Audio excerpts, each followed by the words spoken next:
Welcome to Heroes and Generals Alpha Videolog 4. The game is currently in alpha stage, and the quality of the graphics and sound shown here is far from final and will improve over time.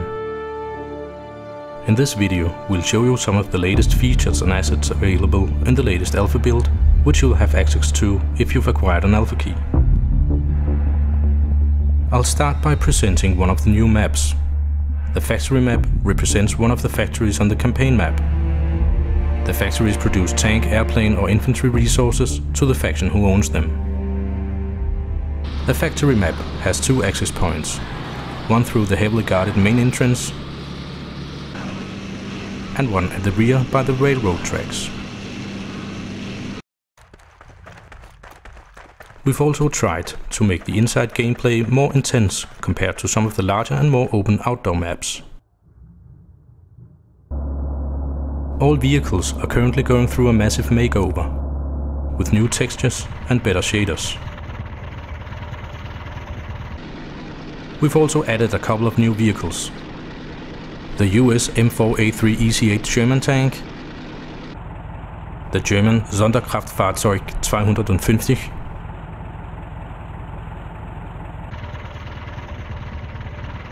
and the US M3A1 half-track.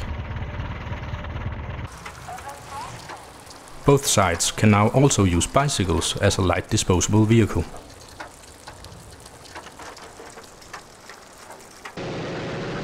The vehicle physics system has been reworked, so vehicles now have a feeling of more weight. And we've also started working on explosions and impact effects.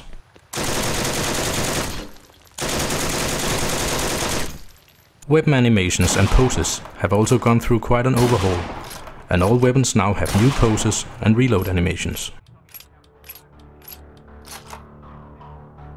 The campaign is the strategic part of Heroes and Generals, and we are almost ready to let alpha players test it. So let me briefly show you how the campaign correlates to the action part of the game. In the campaign, you can control a number of assault teams and move them around the campaign map in order to conquer cities, airfields, factories and other important strategic points. When two or more opposing assault teams attack each other, a mission is created in the mission list, and players from each side can join and play out that mission in the action part of the game. The assault teams carries an amount of resources, which will be the ones available in the action game. And all kills in the action game will be reflected in the campaign.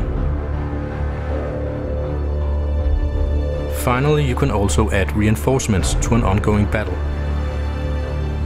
so your troops on the battlefield will get more resources.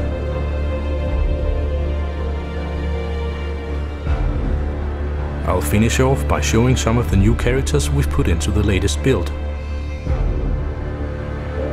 You will be able to customize and specialize your characters through combat badges and weapon modifications. But more on that in a later videolog. That's all for now. Sign up for an alpha key at heroesandgenerals.com and help us make the game you want to play.